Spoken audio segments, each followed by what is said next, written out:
नमस्ते। आज म हजुरहरूलाई एउटा अनौठो जागिरको अफर गर्छु है। यसका केही शर्तहरू छन्। पहिला शर्तहरू सुन्नुहोस्। दिनको 18 घण्टा काम, वर्षको 335 दिन ड्युटी, बिरामी हुँदा पनि बिदा पाइँदैन र तलब त झन् 0 रुपैयाँ। के हजुर यो जागिर खानुहुन्छ त? हजुरहरूलाई लागिरहेको होला, होइन मलाई यो कस्तो प्रश्न सोधेको, पक्कै पनि कसैले खाँदैन। तर नेपालका लाखौं महिलाहरूले यो जागिर पुस्तौदेखि खाइरहेका छन्। हामी यसलाई गृहिणी भन्छौँ। आज हामी एउटा यस्तो पाटो केलाउनेछौँ जुन हाम्रो आँखा अगाडि भएर पनि हामीले कहिल्यै देखेनौँ।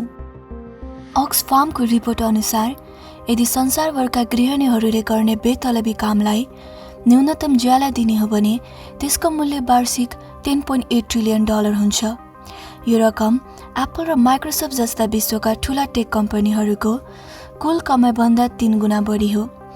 नेपालकै कुरा गर्ने हो भने यो बेतलबी कामको मूल्य वार्षिक करिब 15 खर्ब रुपियाँ छ। यदि यो श्रमलाई हाम्रो आधिकारिक अर्थतन्त्रमा जोड्ने हो भने नेपालको जीडीपी रातारात झन्डै दोब्बर हुन पुग्छ। तर विडम्बना, जनगणनामा उसैलाई आर्थिक रूपमा निष्क्रिय अथवा अनप्रोडक्टिभ मानिन्छ। अहिले नेपालमा 2 प्रकारका महिलाहरू हुनुहुन्छ। एउटा समूह जो घरभित्र सीमित हुनुहुन्छ, जसलाई हामी हाउसवाइफ पनि भन्छौँ, र अर्को समूह जो बाहिरको संसारमा आफ्नो नाम कमाउँदै हुनुहुन्छ, जसलाई हामी इन्डिपेन्डेन्ट वुमन पनि भन्छौँ। तर एउटा दुःख लाग्दो समानता छ, दुवैको स्वास्थ्य जोखिममा छ।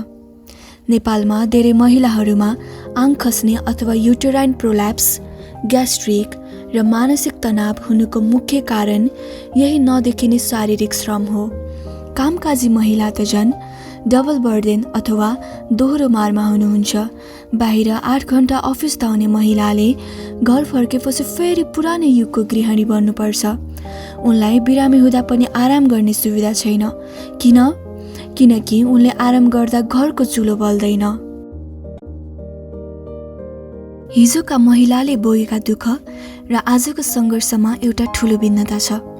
हिजो सफलताको अर्थ केवल कुशल गृहिणी हुनुमा सीमित थियो, जहाँ सपनाहरू भान्साको दुवासँगै हराउँथे। तर आज जब एउटा पुरुषले घरको जिम्मेवारीलाई आफ्नो पनि हिस्सा सम्झन्छ र आफ्नो जीवनसाथीलाई सपनाको उडान भर्न दिन्छ, तब मात्र एउटी महिला साँच्चै सफल हुन्छन्। जब उनी घरको डोरीको बन्धनबाट मुक्ति पाउँछिन् र उनलाई हौसलाको खुला आकाश दिइन्छ, तब मात्र उनले वास्तविक उडान भर्छिन्।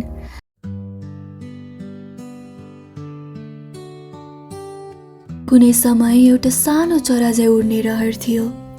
हातमा कलम, मनमा साहस र आफ्नै एउटा सहर थियो। त्यो कलेजको गेट, त्यो स्वर्ण पदक अनि ती साना खुसीहरू। आकाश छुने जित थियो, मुटुमा सपनाका थुप्रै गुच्चीहरू। तर बिस्तारै सिन्दुरसँगै एउटा नयाँ परिचय कोरियो। आफ्नो मलाई थाती राखेर परिवारको जग जोडियो। भान्साको दुवामा कति डिग्रीका प्रमाणपत्रहरू जले होला। त्यो कालो मोसोसँगै कति रहरका कोपिलाहरू फले होला। ती हातहरू जो सधैँ अरूका लागि चल्छन्, ती ओठहरू जो आफ्नै पीडामा पनि मुस्काउँछन्। न त कुनै मेडल छ यहाँ, न त कुनै थकाइको बिदा। 0 रुपैयाँको तलबमा उनकै काँधमा छ सिङ्गो दुनियाँ। आज उनी बाहिर निस्किन्, संसार जित्न कम्मर कसिन्। तर साँझ पर्दा फेरि त्यही पुरानै सङ्घर्षमा फसिन्। अफिसको डेडलाइन र घरको डिनर बिचको त्यो दूरी। थकित छिन् उनी, तर भन्न पाउँदिनन् म थाके भनी। उनले मलाई मारिन् एउटा घर बचाउन, आफ्नै आकाश खुम्च्याइन् अरूलाई उडाउन। अब त सोधौ, त्यो पुरानो बाकसको कुनामा कुन सपना सास फेर्न खोज्दैछ, कुन धोको बाँकी छ? हामी अक्सर भन्ने गर्छौँ, घर त मायाले चल्छ। तर के त्यो मायाको भारी एउटै मान्छेले मात्र बोकिरहनु न्यायपूर्ण छ त? यो नारी दिवसमा उनलाई शक्तिशाली भनेर थप भारी नबोकाउनुहोस्। बरु उनलाई मान्छे मानेर थोरै विश्राम र धेरै साथ दिनुहोस्। उनलाई उपहारमा गुलाफ होइन, घरको काममा आधा हिस्सेदारी दिनुहोस्। किनकि साँचो समानता कुनै ठुलो भाषणमा होइन, हजुरकै घरको भान्सामा सँगै चिया पकाउँदा सुरु हुन्छ। अबको पालो केवल त्यागको होइन, साथ र सहकार्यको हो।